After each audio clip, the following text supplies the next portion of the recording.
Hello and beyond! Tales of Kenzera ZAU is the gorgeous new action platformer from Surgent Studios, and Abubakar Salim, who is here to tell us all about it himself. Hey, Abu! What's up? What's going on? Thanks for coming, man.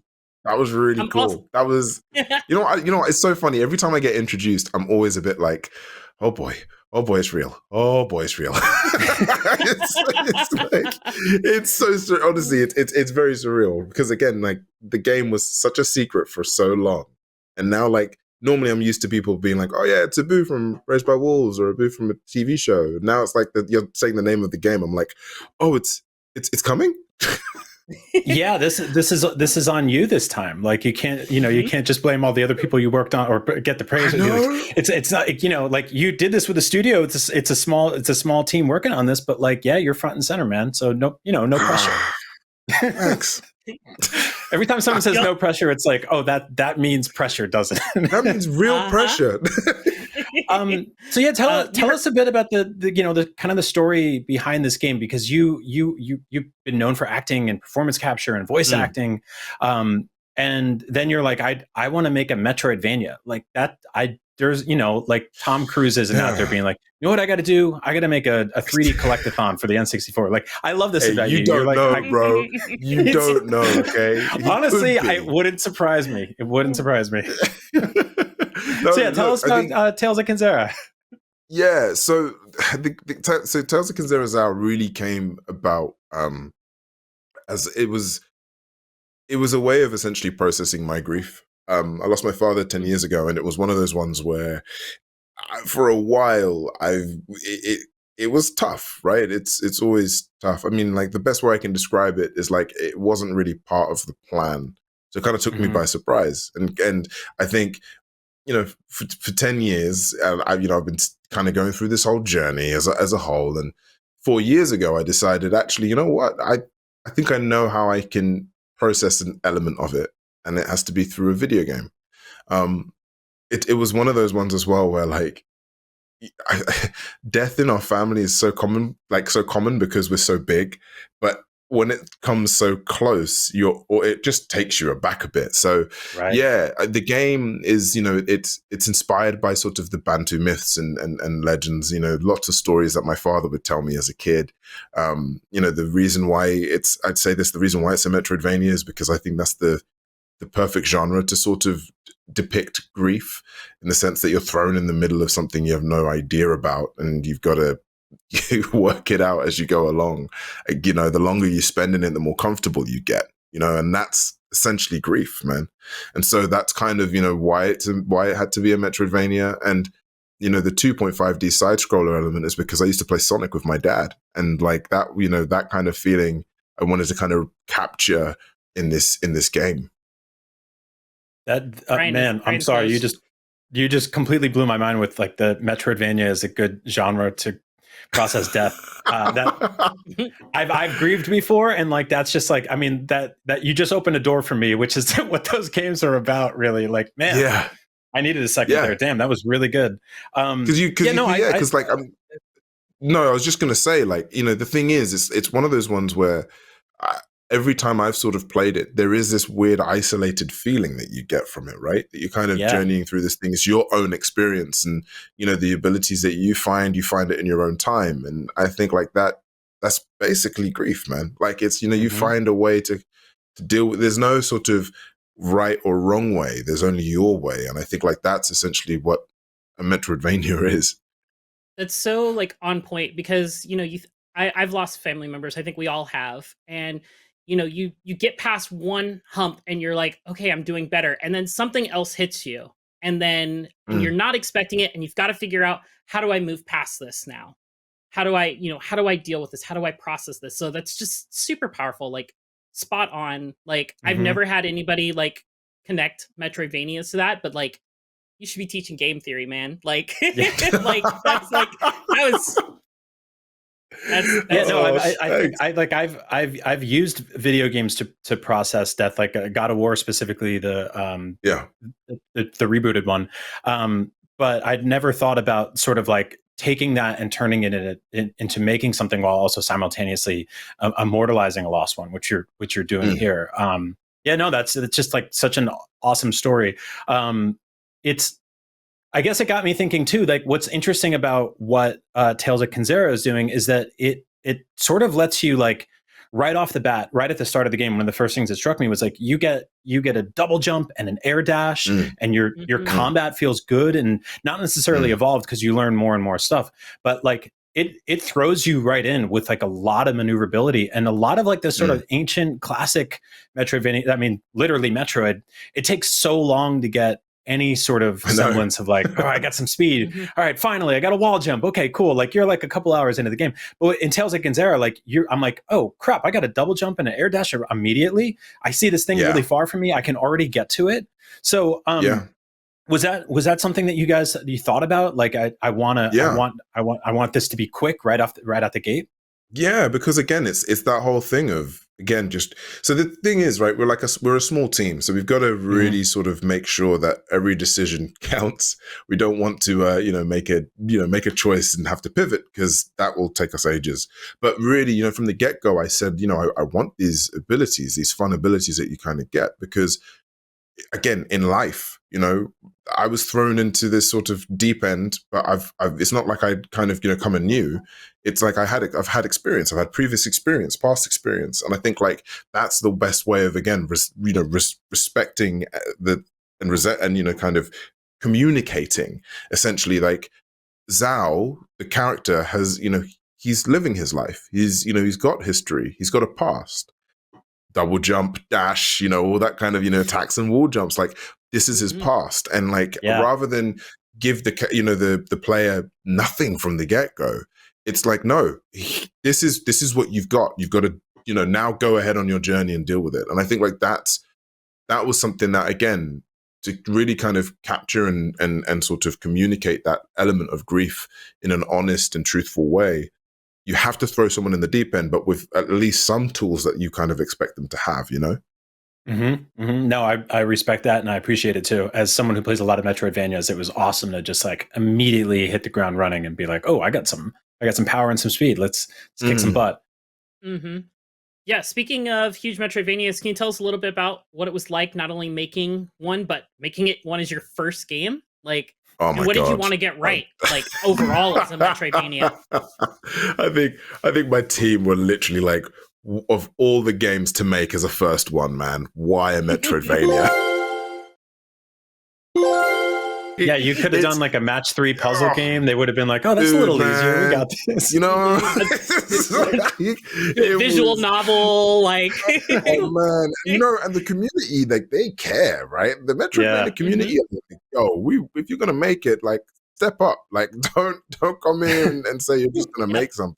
No, it was good. It was tough, because I think like the elements of having to balance a lot and play with a lot and think about the journey and think about pacing of story. I think matching story with a Metroidvania genre, like, I can totally understand why not many games do it, because there's so much, there's so much to explore, there's so much to see, and to be able to kind of keep the pacing of a story going in that kind of space is very hard. So it's like, we really had to manage and maneuver a lot of things at the same time. And again, like the team as well, like the journey has been, starting a studio, making our first game, forming our team for the first time. So we don't even know each other, and we're having to figure out how we're going to work with one another. Like, it's been such a journey in regards to kind of conjuring this experience. At the same time, we're dealing with COVID, or we're dealing with other elements, and it's like, oh, right, I'm learning what it means to run a business. I'm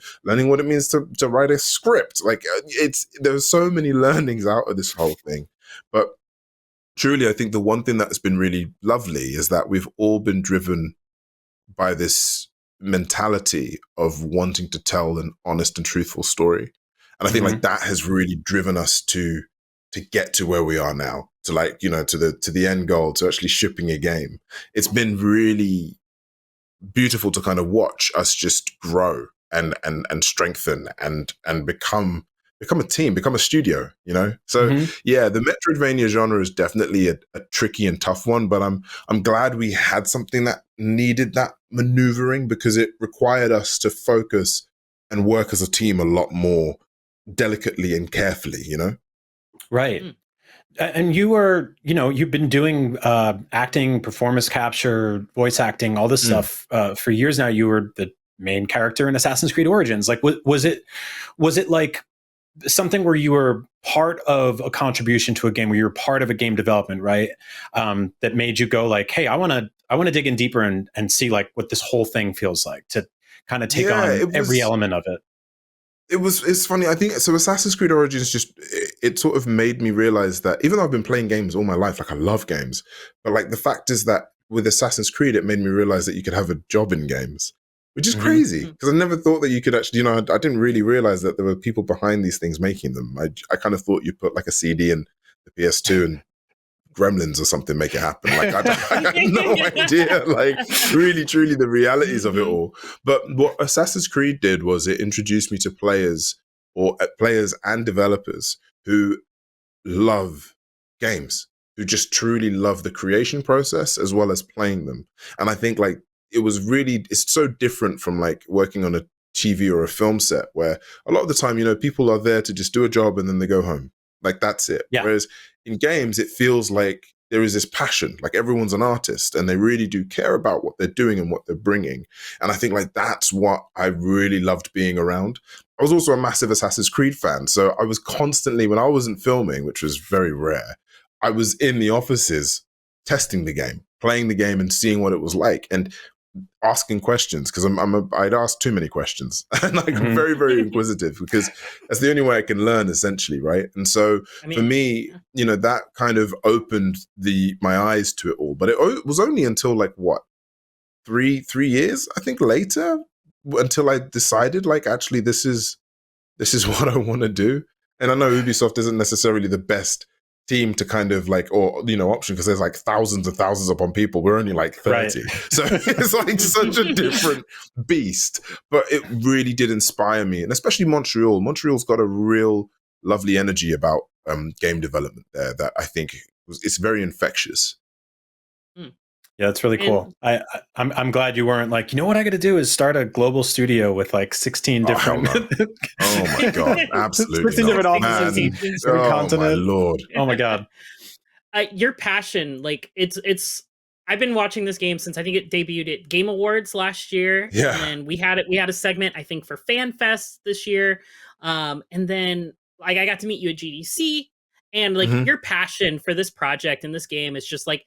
It's what took this game being like, I want to play that, to like, this is a day one play for me. I need to play this as soon as it drops and nonstop. And like, you know, I've played through it at this point and I didn't stop. And once I started, like legitimately, like I just couldn't put it down. And you know, that's a little bit to do with my like addictive personality of like, when I start something, I want to play it all the way through, but I was engrossed through the whole way through for this one. So like your passion, it's showcased everywhere in this game.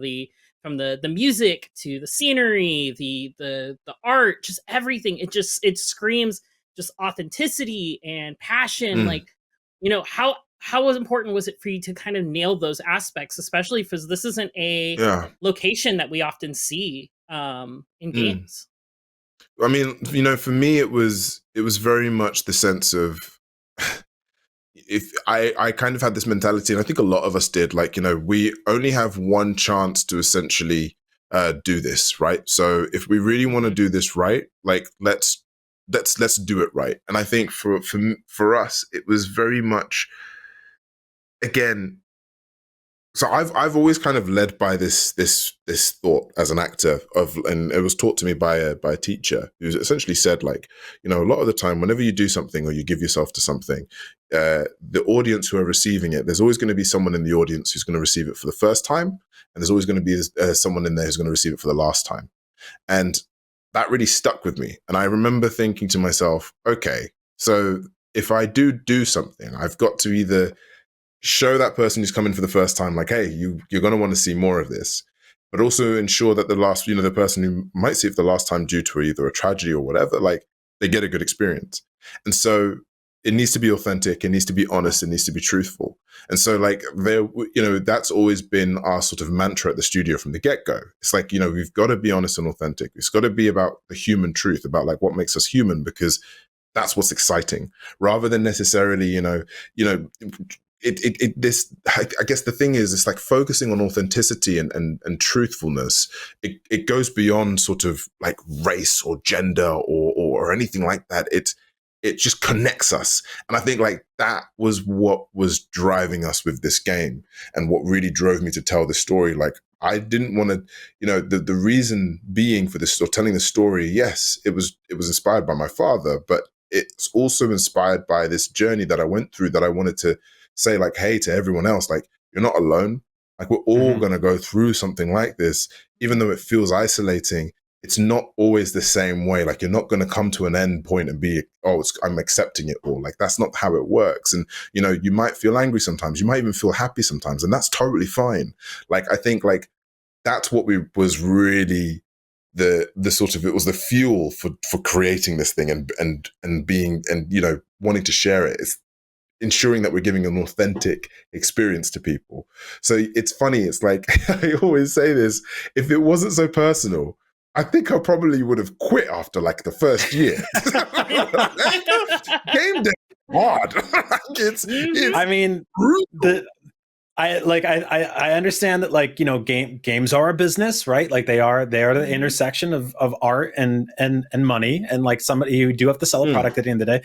But like, I really hope people hear your story here, and they really recognize that people generally get into game design and game development because they give a shit. They're passionate. They really truly care. And like, I love that for you, man. I love that you're making something that you care about. I hope your studio keeps making games like this for decades and decades, and you get to, one day obtain your dream of running a global studio with thousands of offices all over. No, thousands of people.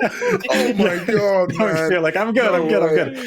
No, but Abu, thank you so much, man. Like, thank you for joining us today and for telling us about your game. It's coming a PlayStation Plus Extra and Premium, so all of our PlayStation fans that listen to the show, you can get it right there. That's April 23rd, right? Yeah, April 23rd. It's coming up. Sorry. It's almost here. All right, so go get Tales of Kenzera ZAU on every platform, but also on PlayStation and Plus and Premium on April 23rd. Abu, thank you so much, man, and congrats on the launch of your game, and good luck for years to come. Thank you. Thank you for having me, guys. All I see before me is a boy, a desperate boy with a desperate plea.